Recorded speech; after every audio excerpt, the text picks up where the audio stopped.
what do I hope and wish that my legacy to be will be that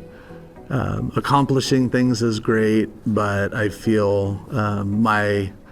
reputation within the industry, everything that I've done, everything that I've educated on, and being a huge advocate for 3D printing and additive manufacturing, that at some point in my career, those that have worked with me and that I've been involved with for all these years will, look at the body of work, I guess, of everything that I've done to contribute to our industry and say, hey, that guy, he worked his butt off and, helped to educate and really grow our industry and advocate for technology advancement and